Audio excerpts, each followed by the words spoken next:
27학년도 시행계획의 가장 큰 특징은 수능 최저가 생긴 전형들이 조금씩 늘어났다는 겁니다. 드디어 수능 최저가 확대가 되고, 그리고 학종 내에서도 수능 최저 전형들이 마구잡이로 생기고 있습니다. 수능은 포기할 수가 없어요. 그리고 각 대학별로 각종 면접 전형, 그게 재시물 면접이 아니라 하더라도 면접이 강화되는 추세로 한다면 수능은 필수로 해와야 된다. 그 최저 조건에 대해서 우리가 알아보고 조금씩 대비를 해야 된다는 거죠. 지금 고위 학생들은 아직 기회가 있는 관계로 수능 최저에 대해서 충분히 고민하고 맞춰 나갈 필요가 있겠습니다.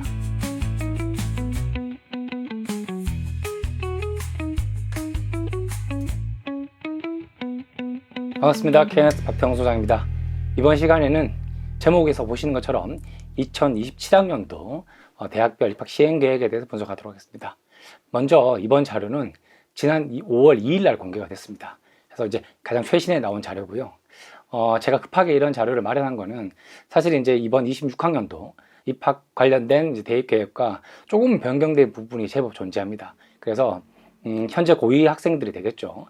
이제 내년을 준비하는 고2 학생들은 지금과는 다른 관점, 그리고 아시는 것처럼 지금 고2는 지금 1학년들과 달리 재수가 불가능하죠. 등급제가 바뀌기 때문에. 그래서 내년을 준비하는 고2 학생들이 어떻게 시행계획을 통해서 우리가 대입 전략을 마련해야 될지 좀 더 꼼꼼하게 볼 수 있도록 해당 자료를 통해서 설명을 좀 드리도록 하겠습니다. 먼저 상세 목차를 좀 보시겠습니다. 일단은 주요 변경사항입니다. 크게 변경된 것들이 몇 개가 있습니다. 말씀을 드릴 거고요. 두 번째, 대학별 시행계획을 좀 상세하게 비교를 통해서 말씀을 드릴 거고요. 그리고 세 번째, 그렇다고 한다면 우리가 내년도 지금 고2 학생들은 어떤 전략을 가지고 대입 방법을 좀 짜야 될까? 그리고 마지막에 제가 생기부 면접 대비 방법이라고 표현해뒀는데 이 부분은 왜 생기부인지 뒤에서 설명을 통해서 차차 이해하실 수 있도록 말씀을 드리겠습니다. 먼저 주요 변경사항 보시겠습니다. 드디어 연세대학교 면접이 없어집니다. 면접이 없어지는 게 아니라 엄밀히 말씀드리면 더 이상 특기자라는 이름의 전형이 존재하지 않습니다. 지난해까지였죠. 이화여대가 특기자 전형의 마지막으로 존재했고 올해부터는 이화여대도 특기자가 폐지가 됐습니다. 이제 유일하게 남은 전형이 연세대학교 특기자 전형 국제학부, 그리고 이제 국민대 정도가 있는데 상위대 중에서는 드디어 연세대도 특기자 전형이 이제 사라지게 됐습니다. 사실 그 내용은 특기자 전형이 사라지고 학생부 종합 전형으로 편입이 됐다. 이런 내용으로 좀 이해하실 수가 있겠고요. 하단에 보시면 학종으로 편입이 됐습니다. 우리에게 좋은 점은 밑에 하단에 보신 것처럼 정원이 오히려 증가하고 있습니다. 특기자 전형은 과거에 2010년대부터 시작해서 우리가 150명 이상씩 뽑았습니다. 그때는 이제 해외고 검정고시 전형이 따로 구분되지 않았기 때문에 국내고 해외고 그게 뭐 특례 학생들이든 구분 없이 150명 이상, 154명, 157명 많이들 뽑았었죠. 근데 이제 국내고와 해외고를 구분하면서 110명 내외, 114, 110, 그리고 109, 107 인원이 차차 줄어들고 있었죠. 근데 내년에는 학생부 종합 전형으로 편입이 되면서 이제 국제 인재형으로 편입이 되면서 정원은 오히려 110명을 확정이 되는, 몇 명이 늘긴 했지만 느는 방식으로 좀 바뀌었고요. 그리고 면접의 난이도, 아마 이제 25학년도 지난해 면접을 보신 분들 또는 면접에 대해서 설명을 듣거나 이미 학교에서 공개된 기출문제를 본 학생들, 학부모님께서는 아실 겁니다. 그 이전에 비해서 지난해 UD 면접이 좀 쉬웠다, 무난했다. 근데 이제 학생부 종합전형에 편입이 되고 정원이 늘게 되면 면접의 난이도는 어떻게 될까요? 점점 높아질 가능성이 크겠죠. 이건 5등급제도 마찬가지일 거예요. 각 대학들이 얘기하고 있는 우리가 28학년도 면접을 강화하겠다, 여러 뉴스나 매체를 통해서 공개가 됐었죠. 그래서 면접의 비중은 그대로지만 면접의 난이도나 면접을 통한 변별력 확대는 오히려 커질 것이다. 이런 부분들을 좀 확인하실 수가 있을 것이고요. 두 번째, 자, 무전공 학부. 이미 우리가 2025학년도부터 무전공이 확대된다, 신설된다 얘기는 많이 들었습니다. 그래서 2026학년도 고3에게부터 이제 무전공이 좀 확대가 되죠. 근데 27학년도에는 그게 점점 더 구체화, 세분화되는 형태로 나가고 있습니다. 드디어 서울대도 자율전공이 아닌 학부대학 이름으로 새롭게 또 신설하고요. 정원도 이미 다 배분이 됐습니다. 그래서 보시는 것처럼 자, 무전공이라는 것이 소위 내신과에 상승할까? 우리가 과거에 한번 경험한 적이 있죠. 2000년대 초반 자율전공 그리고 뭐 계열 이런 이름으로 학생들을 뽑다 보니까 땡땡 계열이나 자율전공 같은 경우는 학과를 마음대로 선택할 수 있기 때문에 내신 컷이 좀 높아지는 경향이 있었습니다. 수능도 마찬가지였죠. 근데 이것이 과연 내신 거세 확대로 이어질까? 반대로 그렇다고 한다면 대학의 전체 정원이 크게 늘어나지 않는 이상 무전공이나 그리고 자율전공 학부 자체가 자꾸 신설이 되고 거기에 정원이 배정이 된다면 기존에 존재해왔던 우리가 알고 있는 모집 단위의 정원들은 줄어들 수밖에 없겠죠. 그렇다고 한다면 다른 말로는 여기를 지원하는 학생들은 경쟁이 더 치열해질 수 있다. 이것이 또 내신을 올릴지 내릴지는 두고 봐야 될 상황이 되겠습니다. 세 번째 보시겠습니다. 27학년도 시행계획의 가장 큰 특징은 수능 최저가 생긴 전형들이 조금씩 늘어났다는 겁니다. 제가 수많은 컨설팅을 통해서 학생들에게 방문이나 전화 상담 시에도 말씀을 드렸지만 수능은 포기할 수가 없어요. 저희가 수능 강제가 없기 때문에 강조하는 부분에 대해서 점점 진정성 있게 말씀드렸던 부분이기도 합니다만 드디어 수능 최저가 확대가 되고 그리고 학종 내에서도 수능 최저 전형들이 마구잡이로 생기고 있습니다. 제가 뒤에서 보여드릴게요. 그래서 수능 최저가 늘어났다. 그리고 앞서 우리가 연세대 특기자 폐지가 되고 학종 편입되고 그리고 각 대학별로 각종 면접 전형, 그게 재시문 면접이 아니라 하더라도 면접이 강화되는 추세로 한다면 수능은 필수로 해와야 된다. 그 최저 조건에 대해서 우리가 알아보고 조금씩 대비를 해야 된다는 거죠. 지금 고2 학생들은 아직 기회가 있는 관계로 수능 최저에 대해서 충분히 고민하고 맞춰 나갈 필요가 있겠습니다. 이제 지금부터 좀 상세히 보시겠습니다. 먼저 서울대학교입니다. 서울대는 제가 빨간색을 표시한 것처럼 광역단위, 기존에 존재해왔던 자율정보학부를 제외한 학부대학의 이름으로 단과대학이죠. 그래서 자율전공과 광역 모집 단위를 포함해서 광역은 2학기 이수 인문대, 사회대, 자연대, 경영대, 그리고 공대, 농생대, 생과대의 선택권이 보장이 됩니다. 다시 말해서 광역 모집 단위는 일반 전형을 통해서 수시 모집이 아닌 정시를 통해서 어느 전형이 됐든 어느 단과대학이 됐든 원하는 대로 갈 수 있다. 새롭게 신설됐다고 보시면 되겠죠. 그래서 자, 이번에 연세대 보겠습니다. 연세대는 아까 말씀드렸던 것처럼 특기자 전형이 폐지가 되고 학생부 종합 전형의 국제 인재가 신설됐다. 이것도 중요하지만 첫 번째 보시겠습니다. 올해는 학생부 종합 전형 활동 수용과 국제형의 2단계 4배수입니다. 지난해까지 우리 3배수였죠. 자연계만 4배수였습니다. 이제 문과, 이과 구분 없이 학생부 종합 전형으로 활동 수용이나 국제형을 쓰게 되면 4배수까지 늘어납니다. 자, 1단계 배수가 늘어난다는 건 뭐죠? 다른 말로 얘기하면 면접 대상자가 늘어난다는 거고, 많은 학생들 입장에서는 서류 조건이 가능하면 한번 해볼까? 또는 어떤 의미에서는 뭐죠? 내신 컷이 좀 낮아질 가능성도 있겠죠. 근데 27학년도에는 국제형에 관해서는 적어도 2단계 배수가 5배수까지 늘어납니다. 자, 국제형 몇 명 뽑았죠? 지금까지 100명 이상 뽑았었죠. 올해 100명입니다. 100명인데 기존의 3배수에서 이번 입시 4배수, 그리고 내년도 입시에는 5배수입니다. 그럼 1단계 통과자들이 300명에서 이제 400명, 500명까지 늘어난다면 내신의 컷은 점점 낮아질 가능성은 클 것이고, 만약에 내가 학생부 종합 전형으로 연세대학교 국제형을 지원하고자 한다면 지금 고2 학생들에게는 좋은 기회가 될 것입니다. 한편으로 뭐죠? 2단계 면접 40%죠. 학생부 종합 전형 국제형의 면접 문제는 한국어 지문 2개, 영어 지문 1개, 문제는 2개 정도 나오면서 8분 준비에 5분 답변, 이런 형식으로 면접이 진행이 됩니다. 그러면 면접 비중이 40%인 건 똑같지만 면접의 비중은 오히려 더 커질 수가 있다. 왜? 배수가 늘어났기 때문이죠. 그래서 기회가 커진 만큼 우리가 면접에 더 신경을 써야 된다. 이른바 대학들이 얘기하고 있는 면접 강화의 추세가 이런 형태로 반영이 된다로 좀 이해하시면 되겠습니다. 그 두 번째 보시는 게, 자, 올해부터 정시국제계열의 생기부가 반영이 됩니다. 지난해까지는 정시로 우리가 국제계열을 지원하게 되면 사실 수능 점수가 910점, 그리고 면접 점수 100점에서 1010점 만점으로 면접을 봤었어요. 1월 중순에 이제 면접을 보는 걸로 진행이 됐죠. 1차 결과 발표가 일요일에 나고, 그리고 화요일에 시험 보는 식으로 면접 준비 기간도 되게 짧았어요. 국문으로만 면접을 보기 때문에. 근데 이제는 정시에서도 생기부를 반영하고, 그리고 미인정 출석은 감점이 된다. 제가 늘 출석을 강조해왔죠. 아마 지난해 올해 저랑 생기부 컨설팅이나 생기부 관련 설명회를 보신 분들은 제가 의외로 출석을 많이 강조했다는 것들을 이해하실 거예요. 이제 출석도 중요한 요소입니다. 우리가 지난 5, 6년간 출석이라는 것들은 뭐죠? 크게 중요한 요소는 아니었어요.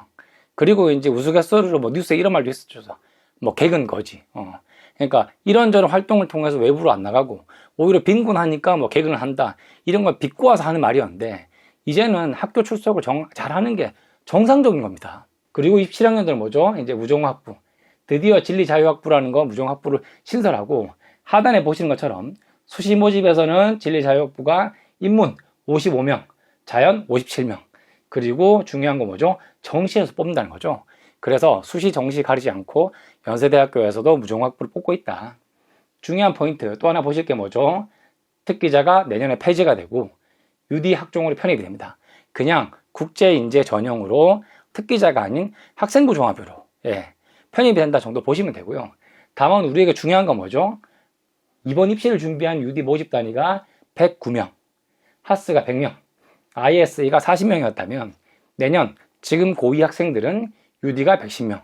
전형이 바뀌었을 뿐이지 모집 인원은 오히려 늘어났습니다. 하스도 110명이죠. 10명이 늘어났습니다. ISE도 5명이 늘어났어요. 그리고 배수도 증가했으니 국제형에 관해서는 학생들에게는 더욱 기회가 된다.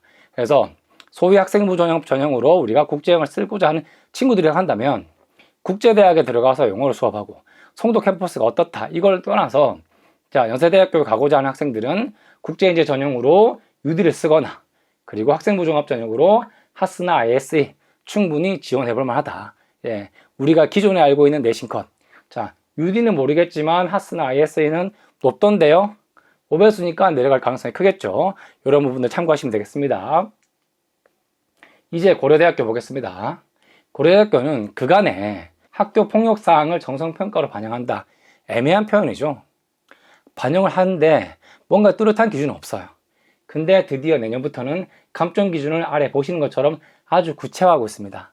학교 폭력에 대해서 어떤 호의 처분을 받아냐에 따라서 감점이 나옵니다.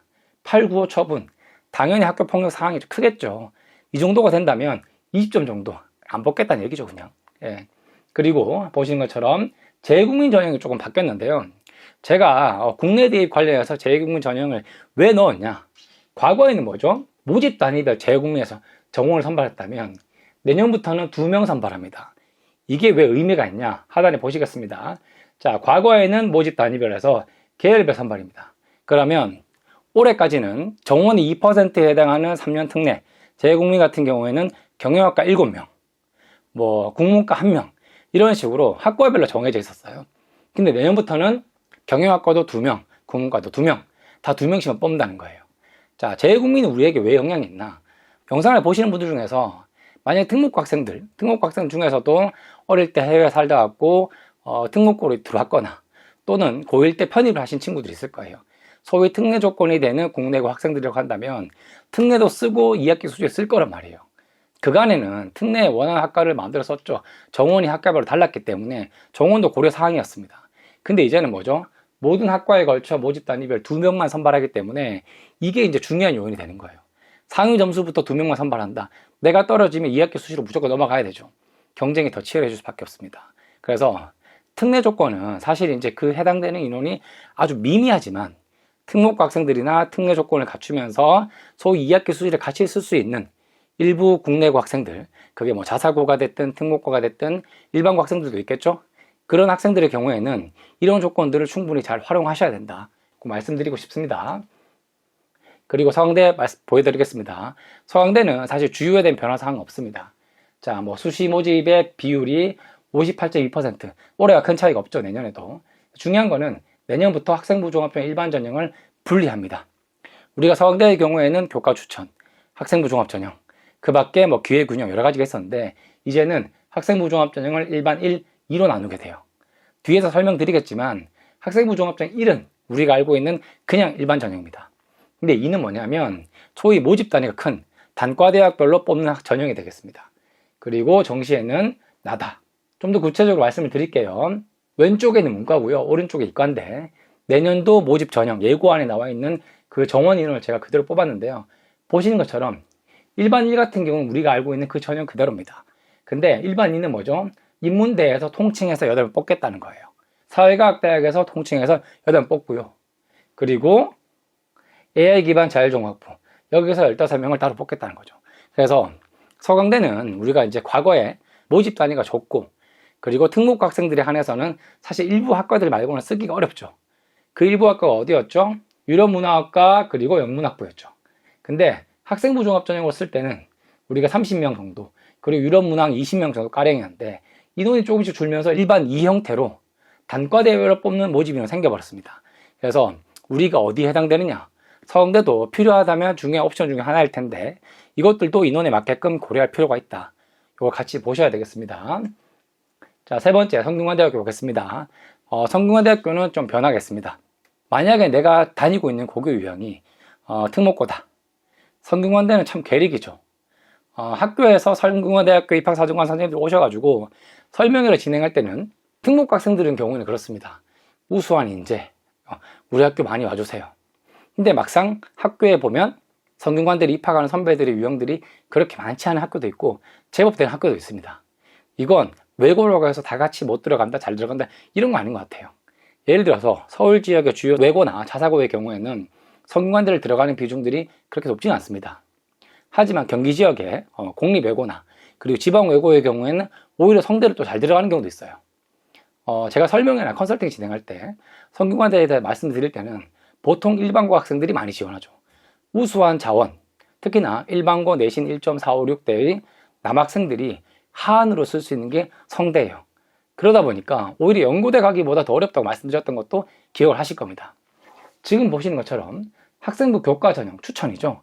이 경우도 올해까지는 어떻습니까? 졸업생까지만 지원합니다. 그러니까 현역만 지원 가능하다는 거예요. 근데 내년은 어떻죠? 재수생까지도 지원 가능합니다. 이것들이 불러일으킬 반향도 상당히 크겠죠. 왜? 추천은 학교에서 정해진 인원들만 우리가 내는 거잖아요. 학교별로 뭐 15%, 20% 혹은 정원으로 했을 때 뭐 10명에서 15명. 근데 재수생까지도 가능하다면 내가 현역이라고 했을 때 추천서를 받을 수 있는 수량이 줄어들 수 있다는 거. 일반고들의 영향이 있겠죠. 그리고 자, 밑에 보시는 것처럼 올해까지는 소위 서류형이 융합과 탐구형, 우리가 알고 있는 기존 전형 그대로였죠. 근데 내년에는 서류형도 융합인재와 탐구인재로 이름이 조금 변경되면서 문제는 뭐죠? 과거에 수능 최저가 없었는데 이제는 수능 최저가 생겨버립니다. 기존에 우리가 성균관대를 지원할 때 융합형으로 글로벌 시리즈, 글로벌 경영 경제 리더, 탐구형으로 우리가 사회과학대학, 경영학과, 그리고 뭐 인문과학 이런 식으로 좀 나눠 썼잖아요. 그리고 실제 수시 결과에서 인문과학이든 사회과학이든 또는 글로벌 리더 경영 경제든 자, 정원에 비해서 예비 번호가 많이 도니까 한번 써볼까 고민해왔던 것들 잘 아실 겁니다. 근데 내년에는 어떻습니까? 이제 융합형에 수능 최저가 들어가 버리니 고민을 해야 됩니다. 그리고 또 하나 신설된 전형, 그게 뭐죠? 올해부터 신설되는 성균인재 때문에 정원이 아주 세분화돼요. 우리가 기존에 알고 있는 26학년도 올해 고3들의 경우에는 인문과학 35명, 사회과학 40명, 그리고 글로벌 같은 경우도 경영경제 리더까지 해서 우리가 알고 있는 기존 방식 그대로죠. 근데 27학년이 어떻습니까? 융합인재와 탐구형 인재에서 우리가 골고루 학생들을 선발하는 바람에 문제는 뭐죠? 정원이 쪼개져 버려요. 그러면 수능 최저를 안 보는 내가 특목고 학생이고 그리고 자사고 학생인데 과거와 같은 방식으로 탐구 인재로 글로벌 경영 경제 리더를 쓴다고 했을 때 과거에는 35명과 33명 모집 단위가 크니까 한번 써볼까 고민해 볼 수 있었는데 이제는 뭐죠? 내년에는 지금 고위 학생의 경우에는 수능 최저가 없는 탐구 인재가 쓸 때는 정원이 18명, 16명밖에 안 돼요. 더 빡빡해졌죠. 그리고 융합형으로 수능 최저를 넣어서 인원을 쪼개버렸습니다. 이건 수능 최저가 힘든 학생들에게는 안 좋은 상황이에요. 다시 말해서 대학들은 내년 2027학년도 지금 고위 학생들이 준비하고 있는 내년도 입시에서는 특히 성대의 경우 어떻겠습니까? 수능 최저를 넣어서 학생들을 좀 더 세분해서 뽑겠다. 예비 번호가 많이 도는 걸 안 보겠다는 거예요. 그러니까 내년 입시는 성대의 경우에는 더 빡빡해질 거라는 거 참고하셔야 되겠습니다. 자, 이제 한양대학교 보겠습니다. 한양대의 경우에는 보시는 것처럼 자, 학생부 종합전 서류형이 축소가 되고 추천형이 확대가 됩니다. 그러다 보니까 밑에 보시는 것처럼 논술 전형에서도 우리가 논술은 100% 그리고 뭐죠? 의예과도 면접형이 신설되면서 오히려 생기부교 면접을 하죠. 그러다 보니 한양대는 어떻죠? 여기 보시는 것처럼 추천형 같은 경우도 지금 점점 인원이 새로 생기죠. 그래서 오히려 우리가 학생부 종합전형 한양대 쓴다고 했을 때 과거에는 서류형으로 인원을 많이 뽑았는데 이제는 그게 추천형과 분산되면서 쓸만한 게 없어져요. 예, 줄어든다는 얘기죠. 그래서 우리가 어떤 전형을 쓰든 사실 내 성적의 조합이 문제가 없죠. 다만 전형 내 세부적으로 어떤 전형을 쓸지에 따라서는 정원이라는 것들을 고려할 수밖에 없는데, 앞서 보셨던 성균관대와 마찬가지로 한양대학교의 경우에도 추천형과 서류형으로 학과별 인원들이 분산됨으로 인해서 우리가 어떤 전형을 선택하든 간에 모집단위가 적다. 다시 말해 그만큼 경쟁이 치열하다. 또 다른 의미로는 내신 경쟁이 높아질 수도 있다. 이런 부분들 함께 고려하셔야 되겠습니다. 이제 마지막으로 중앙대 보겠습니다. 중앙대는 전형명이 좀 바뀌어요. 융합형 인재와 탐구형 인재에서 올해까지는, 이제 내년에는 융합형 탐구형 신설입니다. 성장형 인재라는 게 새로 생겨요. 새로 생기는 만큼 대학 내 정원이 전체적으로 변동이 없다면 아까 앞서 보셨던 것처럼 자꾸 쪼개지겠죠. 108명 정도. 그리고 면접이 들어가고 수능 최저 생깁니다. 기존에 우리가 중대의 경우에는 수능 최저가 없다는 전제하에서 면접을 보냐 안 보냐 정도였어요. 그래서 융합형은 안 보고 탐구형은 면접을 보고 우리가 일반적으로 문과 학생들은 그렇게 구분했었죠. 근데 이제 내년에는 성장형 인재가 새로 생김으로써 수능 최저도 있고 면접도 생깁니다. 다만 이 면접은 생기부급의 면접이기 때문에 우리가 생기부 준비 잘해야 되겠는데? 생기부급의 면접이니 당연히 수능 최저도 갖춘 조건의 학생들이 많다면 경쟁은 치열할 수밖에 없습니다. 자, 그래서 보시는 것처럼 성장형 인재 국문과 4명, 영문과 8명, 융합이 이제 문과의 경우에는 10명, 탐구형 20명. 자, 기존의 영문과 같은 경우가 30명 이상이었죠. 근데 세부적으로 인원들이 자꾸 쪼개지는 바람에 수능 최저가 안 되고 나는 서류로만 중앙대 탐구형 쓸 거야 라고 한다면 기존에 비해서 경쟁이 치열할 수밖에 없어요. 인원이 적은데 어떡하지?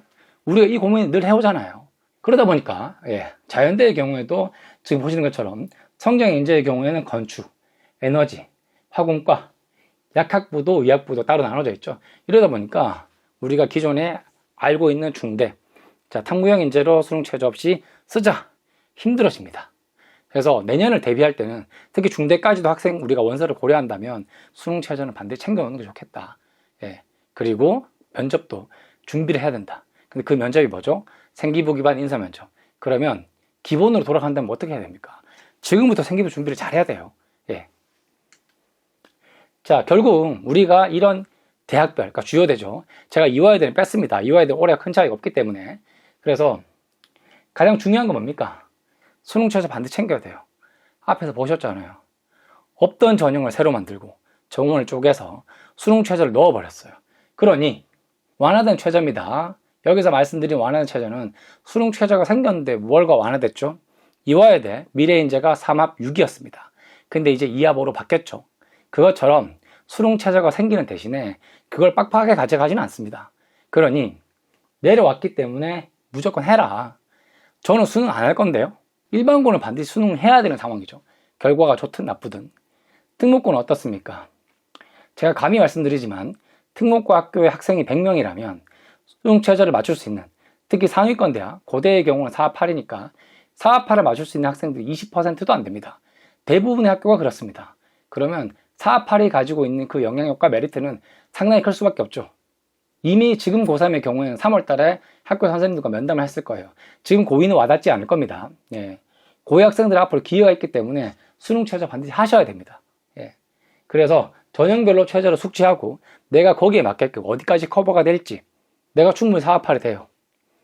근데 수시에 어디까지 쓸 거다.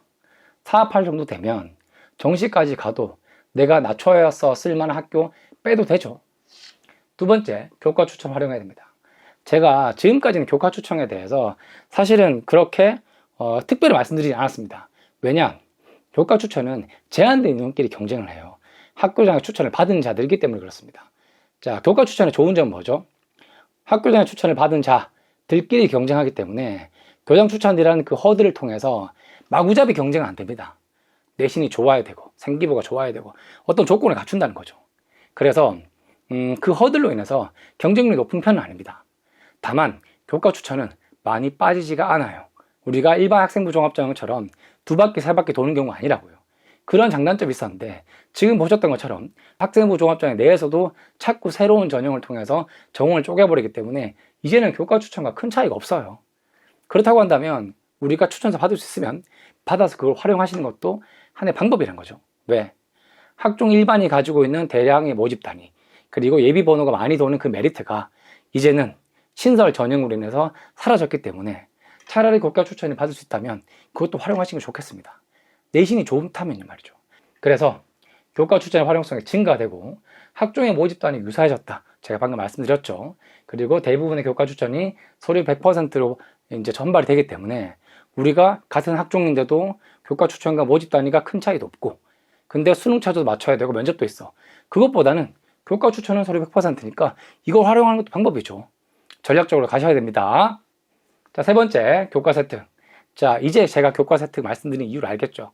대학별로 학생부 종합전형 내에 새로운 전형, 그 전형의 명칭을 바꾸거나 혹은 수능 체제를 만들거나 혹은 면접을 새로 넣거나를 통해서 어찌됐든 간에 제시문이 아닌 생기부 기반 인사면접들이 자꾸 포함이 되고 있습니다. 결국 생기부 기반 인사면접이면 뭘 물어봅니까? 우리가 이미 2024학년도부터 생활기록부 내의 창체, 소위 창의체험 활동 중에 자율활동, 미반영, 독서, 미반영 다 들어보셨죠? 그렇기 때문에 면접에서 물어볼 만한 거는 결국 교과 세특에 대한 나의 활동이에요. 학업 역량, 진로 역량, 이걸 물어볼 수밖에 없다는 거예요. 그러면 지금부터 교과 세특 챙겨야죠. 고3이야 1학기밖에 안 들어가기 때문에 중간고사가 끝난 지금부터 여러 가지로 준비를 합니다. 근데 고2는 지금 1학기 중에 수행평가 과제문 나온 거 있죠. 근데 그 결과를 언제 확인 가능합니까? 연말이 돼서야 확인 가능하잖아요. 그때 가서 보고 선생님한테 바꿔달라면 바꿔줄까요? 쉽지 않단 말입니다. 그래서 지금부터 수행평가가 됐든 각종 과제든 연구보고서든 적극적으로 준비를 잘하고 미리 챙겨야 내년에 문제가 없습니다. 알아보시기 편하게 제가 한 번에 정리했습니다. 서울대의 경우에는 지역균형에 최저가 있지만 일반 전형엔 최저가 없죠. 연대의 경우는 어떻죠? 교과 추천부터 시작해서 이제 학종으로 편입될 국제인재 최저는 없지만 이제 3배수입니다. 국제는 5배수까지 늘어났죠. 확인하실 필요가 있습니다. 고대는 어떻습니까? 학추는 3합7, 사합은 의대입니다. 계열적합형의 경우에는 수능 최저가 없습니다. 하지만 1차 5배수 면접 40%. 이건 내년도 동일하죠. 근데 밑에 보시는 것처럼 자, 서울대의 경우는 어떻죠? 학종 1반 1, 2 모집 단위가 다를 뿐 사실은 큰 차이는 없어요. 이제 보셔야 될 학교들. 자, 성대 보시겠습니다. 융합의 경우에는 수능 최저가 생겨버렸죠. 그러다 보니 서류 100%는 똑같지만 수능 최저를 맞춰야 되는 불안함, 그리고 성균 인재라는 전형을 통해서 올해부터 생기는 전형을 통해서 더 이상 융합 인재의 30명대 문과 기준 모집 단위가 크지 않습니다. 10명대에 머물러 있잖아요. 그러면 수능 최저도 맞추고 정원도 줄어들고 성대를 써야 될 이유가 있을까요? 쓴다면 더 열심히 준비해야 되겠죠. 그리고 어떻습니까? 자, 과학인재의 경우에는 1차 7배수입니다. 그리고 성균인재는 면접 30%, 사범대는 3배수고 자유전공이나 글로벌 같은 경우 7배수예요. 이런 것들도 확인하셔야 되겠죠. 한양대는 어떻죠? 자, 교과 추천은 3합7이고 학종의 추천 전형은 3합7입니다. 그래서 교과 추천과 학종의 추천은 어쨌든 수능 최저가 있으니까 준비는 하시되 학종 서류의 면접형 같은 경우는 자, 서류 100%. 다만 면접형은 한양대의 경우에 사범대가 위주잖아요. 그렇기 때문에 우리가 7배수, 사범대는 7배수입니다. 그럼 내가 한양대학교, 사범대학교를 지원한다, 뭐 문과든 이과든 한다면 당연히 7배수 안에 들 수 있겠다는 가정하에서 제대로 준비하셔야죠. 7배수라면 다른 말로 얘기하면 면접의 30%가 그냥 30은 아닐 겁니다. 실질 비중은 더 클 수밖에 없겠죠. 7배나 뽑아놓고 학생을 거른다면 면접 비중이 더 크다는 얘기예요. 중대도 마찬가지죠. 원래 존재했던 지역균형도 자, 교과 90에 비교과 출결을 보죠. 제가 출결 늘 말씀드립니다. 그리고 융합형 인재, 탐구형 인재, 새로 생긴 내년부터 새로 생길 성장형 인재 3합 6입니다. 그래서 1단계 5배수입니다. 면접을 봐요. 탐구형 인재는 문과는 3.5배수, 그리고 의대는 5배수 그런 식으로 나눠져 있고 면접 30%. 결국 뭡니까? 중대의 경우에는 융합형 인재 서류 100%를 제외하면 수능 최저가 없든 있든 자, 면접이 30% 들어간다. 중대는 그럼 면접 준비해야 돼요. 그리고 보시는 것처럼 생기부 면접 30%, 배수가 몇 배가 됐든 30%는 단순히 그 30%가 아닙니다. 그러면 생기부의 인서 면접, 그냥 생기부 있는 내용 물어보는 거 아니야? 확인 정도 아니겠어? 자, 과거의 생기부 확인 면접은 우리가 입시 5강에 나와 있습니다. 학생의 진위 여부를 확인한다. 근데 내년도 입시 요강에 예고안에는 이렇게 되어 있습니다. 학생의 학업 역량을 평가한다. 다시 말해서 생기부를 가지고 교과서 혜택의 어떤 내용이 됐든 교수님들께서 꼼꼼하게 물어보실 가능성이 크다. 그러면 내 생기부가 정리 잘 돼 있어야 되죠. 그러면 우리가 생기부를 어떻게 관리해야 될까? 결국에는 생기부 면접에 대해서 대비를 해야 되는 방식으로 바뀌는 겁니다. 올해와 내년 또 다릅니다. 지금 고3은 지금 고3 일정에 맞게끔 준비를 하셔야 되겠죠. 이제 몇 달 안 남았으니까요. 근데 제가 지금까지 보여드렸던 내용은 뭐죠? 지금 고2들이 준비해야 되는 27학년도입니다.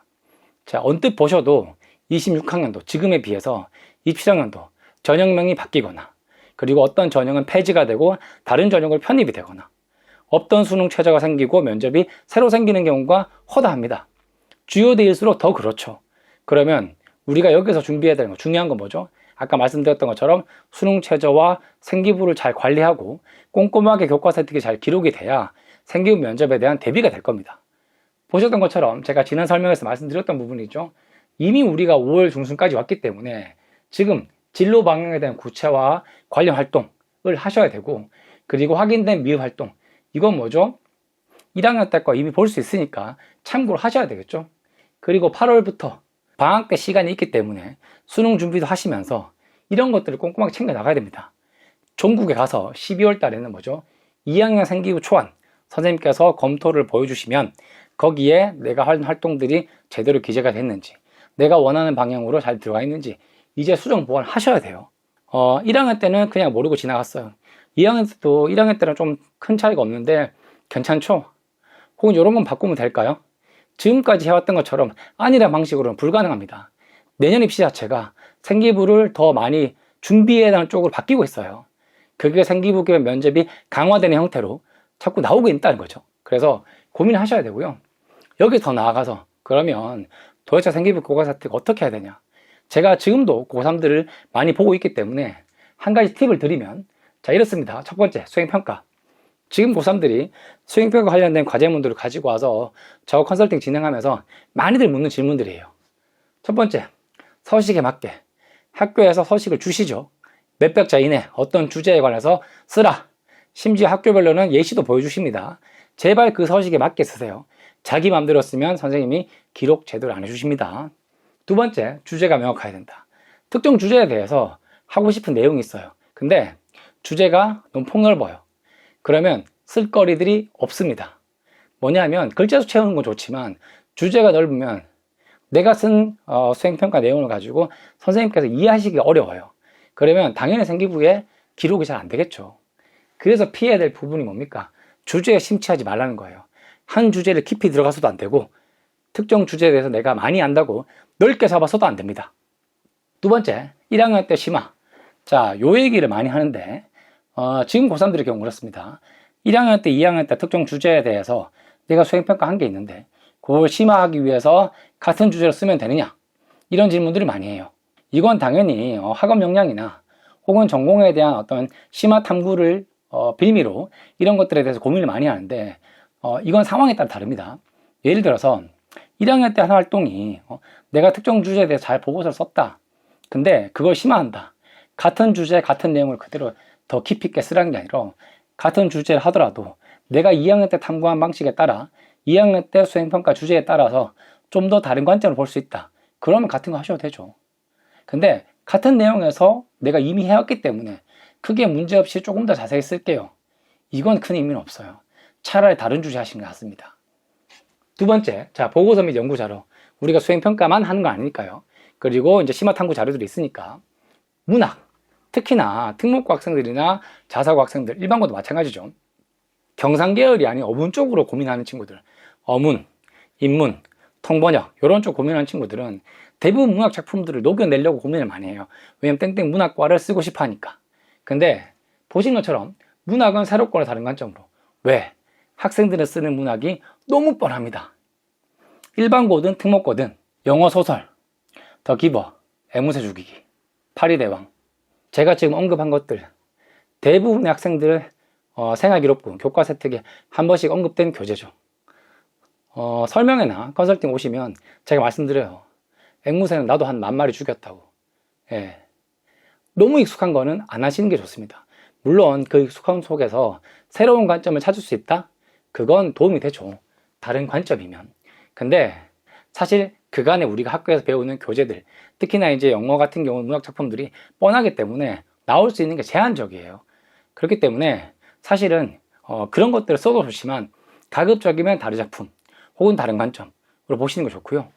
그리고 하단에 보신 것처럼 내가 어떤 전공을 택한다고 해서, 내가 영문과를 선택한다고 해서 무조건 거기에 맞춰서 보고서, 연구자료, 그리고 심화학습 하실 필요는 없어요. 뭐냐면 영문이나 통번역이라 하더라도 특정 문학 작품이어야 될 이유는 없죠. 문학이 아니라 사회과학에 대한 어떤 수능 비문학 지문이라도 내가 다양한 관점을 볼 수 있으면 좋습니다. 예.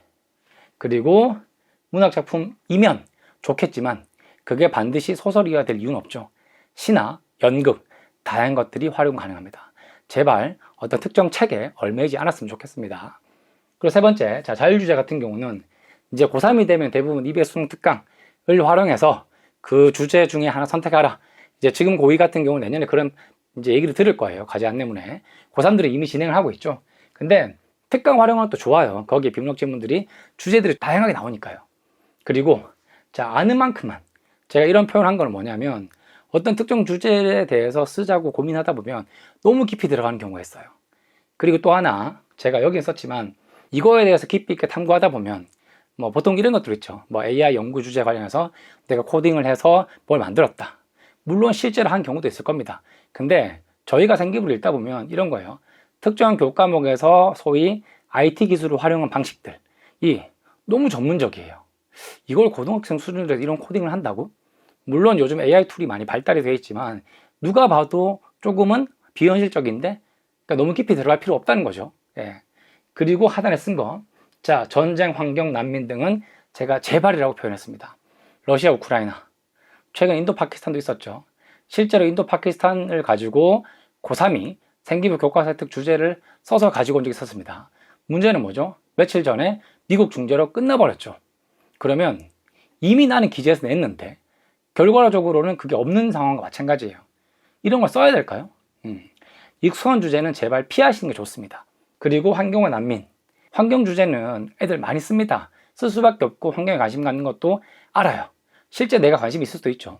근데 이게 우리 학교에서는 내가 특이하고, 또는 우리 학교에서는 올해 이런 테마로 쓰길 원해서 내가 주제를 잡았지만 대학에서 이러한 생기부를 받아서 검토하시는 사정관님들이나 면접을 진행하신 교수님 입장에서는 학교별로 이런 것들이 너무 많으면 원 오브 데미의 가능성이 큽니다. 문제는 뭡니까? 내가 잘 쓰고 우리 학교에 특이한 것도 좋지만 중요한 건 뭐죠? 전국에 있는 수많은 학생들과 경쟁하는 입장, 그리고 입학사정관들은 그 관점에서 학생들의 서류를 평가한다는 거잖아요. 그래서 생기부 교과서 획득을 쓸 때는 이런 주제를 쓸 수밖에 없다, 불가피하다면 어쩔 수 없지만 제발 고민이 될 때, 자율이잖아요. 고민이 될 때는 이런 것들은 좀 피하시는 게 좋겠다는 거, 참고하시면 되겠습니다. 그래서 이번 시간에 제가 2027학년도 5월 2일 날 공개된 2027학년도 대학 시행계획, 요강이 확정되진 않았죠. 하지만 시행계획만으로도 지금까지 보셨던 것처럼 주요대 기준으로 많은 변화가 생깁니다. 제가 특별히 언급했던 연대, 특기자 폐지가 아니라 사실은 전형명 변경이죠. 국제인재 전형이 이제 학생부 종합으로 들어가서 110명이나 뽑는다. 그리고 보셨던 것처럼 학종 국제형은 모집 단위가 이제 1차에서 5배수까지 늘어났다. 그리고 각종 다른 대학들, 성균관대가 됐든 중대가 됐든 해양대가 됐든 생기부 기반 면접이 자꾸 들어가거나 혹은 수능 최저가 생기는 식으로 바뀌기 때문에 지금 고2 학생들은 현재 진행되고 있는 고3과는 다른 관점으로 좀 준비를 하실 필요가 있겠다. 그리고 한 가지 높아지면 말씀을 드리면, 지난해의 경우는 어떻죠? 우리가 의대 증원이라는 크나큰 변수로 인해서 이과생들의 문과 침공이 적었습니다. 왜?